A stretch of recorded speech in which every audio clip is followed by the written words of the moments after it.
Hello YouTube, Luigi here. We're going to do an unboxing, and yes, it's a knife. I'm going to open it with my Kershaw Injection 3.5.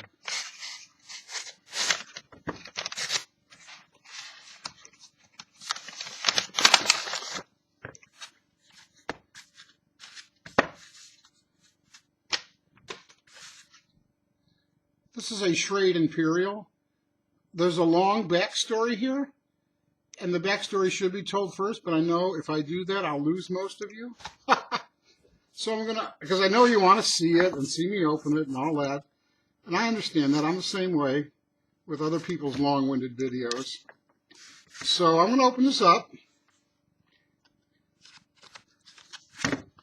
It is the SCHRADE Imperial IMP 22L. The L means large. The pattern is a sodbuster of all things. I like the box. I like boxes. Wax paper. This is it.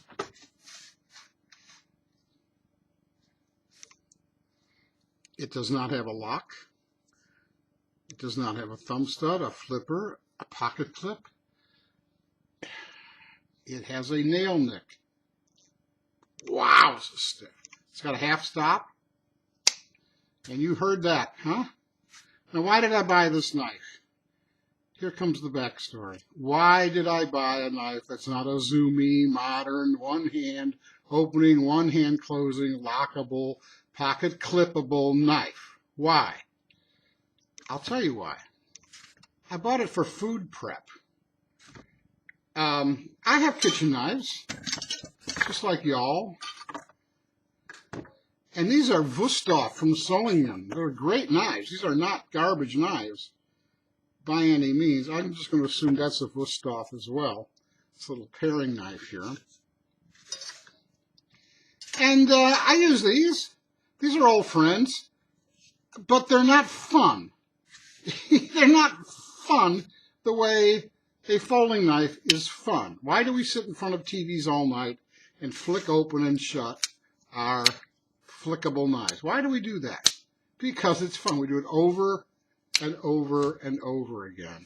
So you may ask, surely, Luigi, with your vast collection of knives, and it's not that vast, it's really oversold, why did you go out and buy something like this? Don't you have anything in your collection that you can use? And the answer is, I think I have two knives in my collection that I could use. This is what I opened it with, the Kershaw Injection 3.0. The other is this great Boker Excalibur. Okay, they both have flat grind blades. Now, can these be used for food prep? Sure. In fact, there's a video on YouTube with someone using the Excalibur to cut an onion. And that's great. But because I knew I was going to use this for food, I deliberately chose a knife that had no jig bone, no goofy spots like this for food particles to collect, no spaces between the lock bar and the liner where one caraway seed gets stuck in there. You'll never shut your knife again. So I look for something simple and idiot-proof. You can get in there. My method of cleaning these, by the way, these old lockbacks, is a cotton swab dipped in either rubbing alcohol or WD-40. WD-40 is a great cleaner. As the Apostle P says, it's far more a cleaner than a lubricant. So, for those reasons, I got this knife. It's not going to be in the EDC rotation. It's not a daily carry, so the pocket clip is not a big deal. It will remain in the kitchen, and I intend to use it. Let's talk about this because it's kind of a good-sized knife. It's got a lot of handle for me. You know I like to get all four fingers on it. It's 4 5/8 inches closed. It's a 3.5-inch blade. Now the blade, I've heard this called a bullnose or a straight back, but it's not quite a straight back. It's got a little bit of a drop here. And the reason I chose this shape was because it's more conducive for spreading. If this is about food, you might want to spread schmearkaza on your bagel. Oh, speaking of bagels, I wanted to point out the offset handle here, which means you can get your knuckles underneath it and not scrape them off. And this is an excellent bagel knife. Did you know that most of the knife cutting injuries in emergency rooms are people trying to cut bagels?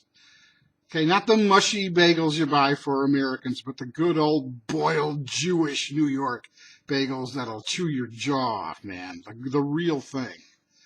Okay, so now you know why I got it. Now you know what criteria of mine it meets. It's not my first choice.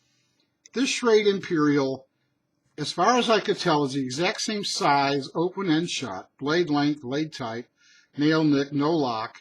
It's the exact same size as the Case American Worker large sodbuster. And believe me, I really wanted a made in America case. But the case is 5 times more expensive than this.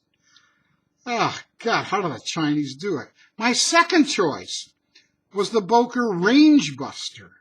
Same size, same everything, but it had a lockback. That was 6 times the cost of this. So I consider this a compromise decision. I consider it giving me everything I want except that made in America thing and the lockback that would have come from the Boker. So, food prep, fun knife, folding knife. Let's see how it does, okay? I'm not going to bore you with cutting an entire apple. But, you know, I love flat grinds. And this blade is so thin, it's going to be a good slicer. Let's see what we got here. You've seen me do this before with apples. You know, where I do that. And then... So, this is one of the tasks I would use for it. Chopping, you know, celery, onions, garlic, that sort of thing. Slicing. And there you have it. It worked really well. Now I have to wipe it off. Okay, this is it. The SCHRADE. It's basically a large sodbuster. IMP22L, L for large. Now, in certain countries where you can't have a 3.5-inch blade, they have a UK-friendly knife. Okay, two-handed opening, nail nick. Now, you know, Case trademarked the name sodbuster in the early 1900s. And other companies have been forced to call their knives dirt busters. Boker calls theirs the range busters. And other companies just don't care, and they call it a sodbuster. The sodbuster is the name by which we recognize this pattern. And like all slip joints, or many or most slip joint friction folders, they belong to a type or a pattern. This is a sodbuster pattern. All right, people. That's all I got to say. I got a new knife in my kitchen. I'm happy to have it. It's a little more fun because it folds. I guess that's where the fun is. Half stop. Walk and talk. You heard that snap. It's got good contouring. Feels good in the hand. It's got plenty of handle for me. And I'm happy to have it. All right, everybody. I love you all. God bless you. And take good care out there, okay? Stay safe. Bye-bye.